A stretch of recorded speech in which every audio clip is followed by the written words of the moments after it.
warahmatullahi wabarakatuh. Perkenalkan, nama saya Nanda Dwi Rahmi dengan NIM 2213040051. Di sini saya akan menjelaskan materi tentang produk-produk asuransi syariah. Produk asuransi syariah terdiri dari dua. Yang pertama asuransi jiwa dan asuransi kerugian. Asuransi jiwa menurut HMN Purwosucipto adalah suatu bentuk perjanjian antara pemegang polis dengan perusahaan asuransi. Dalam perjanjian ini, pihak tertanggung atau pemegang polis berkewajiban membayar sejumlah premi secara berkala selama masa pertanggungan berlangsung. Sebagai imbal baliknya, pihak penanggung berjanji akan memberikan sejumlah uang pertanggungan kepada pihak yang ditunjuk oleh tertanggung, baik ketika tertanggung meninggal dunia atau saat jangka waktu yang telah disepakati dalam perjanjian berakhir. Selanjutnya, tujuan dari sistem asuransi jiwa. Yang pertama, menjamin sumber keuangan atau pemasukan berkala bagi seseorang ketika ia mencapai usia pensiun untuk membantunya dalam menanggung beban kehidupan. Yang kedua, menjamin sumber keuangan atau pemasukan bagi ahli warisnya atau yang lain setelah kematiannya. Yang ketiga, tabungan untuk persiapan usia tertentu atau setelah meninggal dunia. Selanjutnya, produk-produk asuransi jiwa terbagi tiga. Yang pertama, produk-produk individu atau ada unsur tabungan saving. Itu adalah suatu produk yang diperuntukkan untuk perorangan dan dibuat secara khusus, di mana di dalamnya selain mengandung tabaruk, juga terdapat unsur tabungan yang dapat diambil kapan saja oleh pemiliknya. Seperti yang pertama, takaful dana investasi.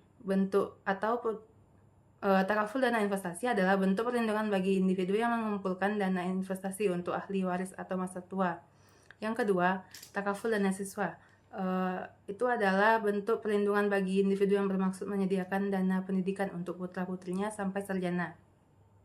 Selanjutnya yang ketiga, takaful dana haji. Bentuk perlindungan bagi individu yang menginginkan dan merencanakan pengumpulan dana untuk biaya menjalankan ibadah haji. Yang keempat, takaful dana jabatan. Adalah bentuk perlindungan bagi direksi atau pejabat perusahaan untuk pengumpulan dana santunan bagi ahli waris jika meninggal lebih awal. Yang kelima, takaful hasanah, bentuk perlindungan untuk perorangan dalam mengumpulkan dana untuk usaha. Yang selanjutnya, produk-produk individu atau non-saving, produk syariah yang sifatnya individu dan di dalam struktur produknya semuanya bersifat tabaruk atau dana tolong-menolong. Seperti takaful kesehatan individu. Program ini diperuntukkan bagi perorangan yang bermaksud menyediakan dana santunan rawat inap dan operasi bila peserta sakit dan kecelakaan dalam masa perjanjian. Yang kedua, takaful kecelakaan diri individu. Program yang diperuntukkan bagi perorangan yang bermaksud menyediakan santunan untuk ahli waris bila peserta mengalami musibah kematian karena kecelakaan dalam masa perjanjian. Yang ketiga, takaful al-khairat individu. Program ini diperuntukkan bagi perorangan yang bermaksud menyediakan santunan untuk ahli waris bila peserta mengalami musibah kematian dalam masa perjanjian. Yang ketiga, produk-produk kumpulan. Produk-produk kumpulan adalah produk yang didesain dalam jumlah peserta relatif banyak dan dalam struktur produknya ada yang mengandung unsur tabungan atau saving dan ada yang tidak mengandung unsur tabungan. Produk-produk kumpulan yang tidak mengandung unsur tabungan di akhir masa kontrak tidak ada bagi hasil atau pengambilan nilai tunai karena semuanya bersifat tabaruk, seperti takaful kecelakaan diri kumpulan, takaful kecelakaan siswa, takaful wisata dan perjalanan, takaful pembiayaan, takaful majelis taklim, takaful al-khairat, takaful medicare, takaful al-khairat dan takaful haji atau takaful iuran haji, takaful perjalanan haji dan umrah. Selanjutnya, asuransi kerugian. Menurut Skin Factor Care, asuransi kerugian adalah asuransi yang melindungi tertanggung dari kerugian, sementara kerugian adalah setiap resiko kerusakan yang diderita tertanggung karena kecelakaan atau kemalangan, dan hal ini umumnya mengacu pada pengurangan nilai properti atau kerugian yang mempengaruhi seseorang seperti cedera setelah kecelakaan mobil. Dan dalam hal ini, Skindecker mengacu pada asuransi kerugian yang terjadi atas kecelakaan mobil, meskipun asuransi kerugian itu bermacam-macam jenisnya. Yang pertama, jenis asuransi kerugian. asuransi kerugian harta benda sebagian atau seluruhnya. Adalah asuransi kerugian yang ditanggung pada properti yang tidak sepenuhnya hancur selama properti tersebut dapat diperbaiki tanpa melebihi batas polis atau nilai properti. Yang kedua, asuransi kerugian yang ditanggung polis asuransi akan menentukan kerugian apa yang dicakup oleh polis. Jika properti rusak karena kerugian yang tidak ditanggung, maka tertanggung tidak menerima kompensasi. Yang ketiga, asuransi kerugian komprehensif. Saat seseorang membeli mobil, maka pihak penjual akan menawarkan beberapa jenis asuransi pertanggungan yang berbeda. Yang keempat, asuransi pertanggungan menyeluruh. Asuransi ini memberi perlindungan dari sumber kerugian utama yang mungkin dialami saat mengendarai mobil. Yang kelima, asuransi pertanggungan lainnya.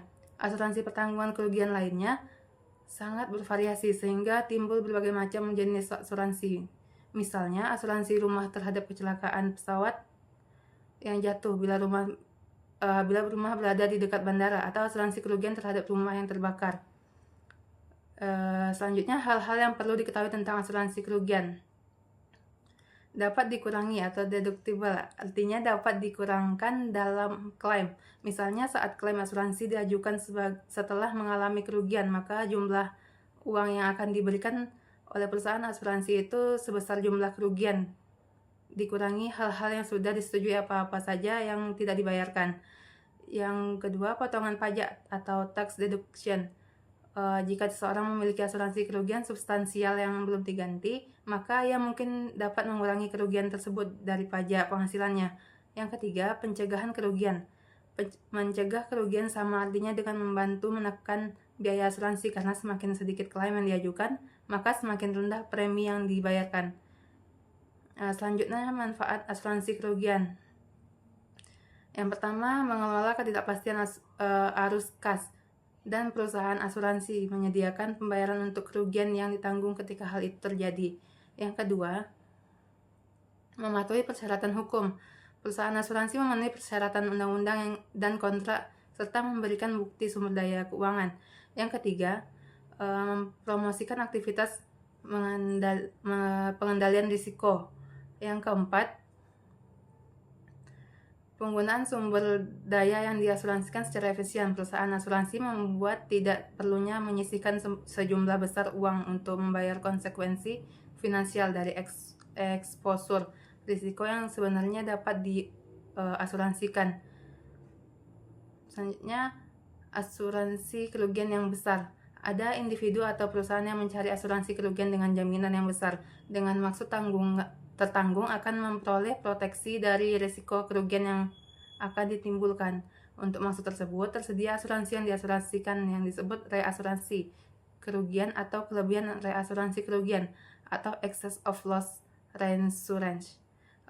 Jenis asuransi ini memberi kompensasi atas kerugian yang melebihi batas yang ditentukan.